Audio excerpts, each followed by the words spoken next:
Hello everyone. Welcome to Others classes and today I'm going to discuss The Rainbow by William Wordsworth. As we know that William Wordsworth is a nature poet. William Wordsworth को भला कौन नहीं जानता है?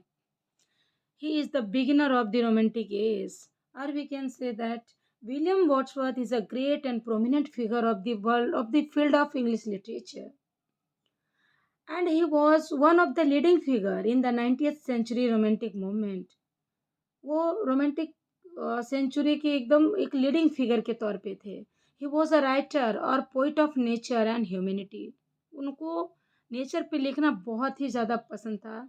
ही got fame for his famous work lyrical ballad and you know that lyrical ballad is the beginning of the romantic age written in 1798. इसी समय से romantic as की शुरुआत मानी जाती है. विलियम वर्ड्सवर्थ के बहुत सारे फेमस वर्क हैं जैसा कि lyrical ballad, Tintern Abbey, the Prelude उनकी एक ऑटोबायोग्राफी है. So now let's start the poem.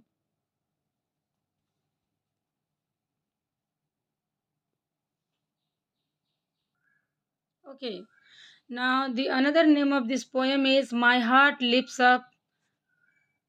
So My Heart Lifts Up by William Wordsworth. My heart lifts up when I behold a rainbow in the sky. मेरा दिल खुशी से झूम उठता है जब मैं आसमान में रेनबो को देखता हूँ. लिप्स मीन्स झूम उठना और बिहोल्ड मीन्स देखना. तो मेरा दिल खुशी से झूम उठता है जब मैं आसमान में एक रेनबो को देखता हूँ. So was it when my life began. ये तब भी वैसा था जब मेरे लाइफ की शुरुआत हुई थी. Now so it is now I am a man. और ये अब भी ऐसा है जब मैं एक जवान हूँ. अभी मैं जवान हूँ, प्रेजेंट में मैं बड़ा हो गया हूँ. तब भी ये रेनबो इतना ही खूबसूरत और इतना ही प्यारा है. And next so be it when I shall grow old. और ये तब भी वैसा ही रहेगा जब मैं बड़ा हो जाऊंगा, बूढ़ा हो जाऊंगा. तब भी ये रेनबो इतना ही खूबसूरत, इतना ही प्यारा रहेगा.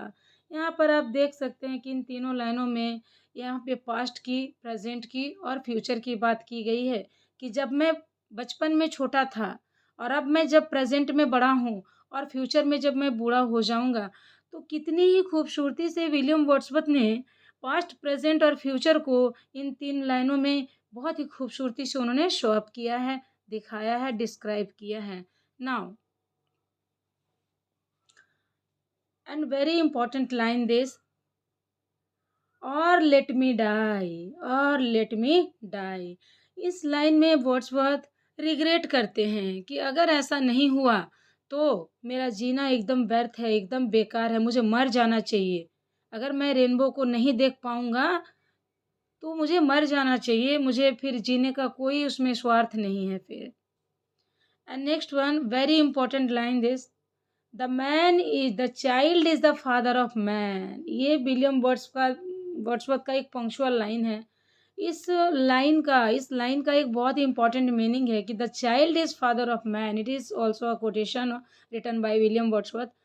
तो उन्होंने चाइल्ड को, एक बच्चे को, मासूम से बच्चे को मैन ऑफ फादर कहा है कि ये सारे मैन का ये फादर होता है जो बच्चे होते हैं. क्यों ऐसा कहा उन्होंने? क्योंकि उन्होंने चाइल्ड को, उनकी इनोसेंस को उन्होंने नेचर के साथ कोरिलेट किया है कि जो जिस तरह एक बच्चा होता है ना, मासूम बच्चा, उसके मन में किसी भी तरह की जेलसी नहीं होती है, किसी भी तरह का एरोगेंट नहीं होता है, किसी तरह का प्राउड नहीं होता है, घमंड नहीं होता है. वो बच्चा इतना मासूम होता है. तो उसी मासूमियत के साथ वर्ड्सवर्थ ने कहा है कि the child is the father of man. इन्होंने इस लाइन से भी नेचर की खूबसूरती को डिस्क्राइब करने की कोशिश की है. Now next, and I could wish my days to be bound each to each by natural piety. Natural piety means होता है नेचर की खूबसूरती, नेचर की खूबसूरती. वो यहाँ पे कहना चाह रहे हैं कि and could wish, I wish, उनकी ये इच्छा है क्या कि डे टू डे और days to be bound each to my natural bit. मैं, मेरा एक एक दिन नेचर की खूबसूरती के साथ बाउंड बनाना चाहिए, उनके साथ एक रिश्ता बनाता है। और सिमिलर ये मैसेज वर्ड्सवर्थ सभी लोगों को दे रहे हैं कि हम लोगों को, हम इंसानों को, ह्यूमन बीइंग को नेचर के साथ एक बढ़िया मीठा-सा स्वीटनेस बिहेवियर बना के रखना चाहिए और नेचर से जुड़ना चाहिए। क्यों?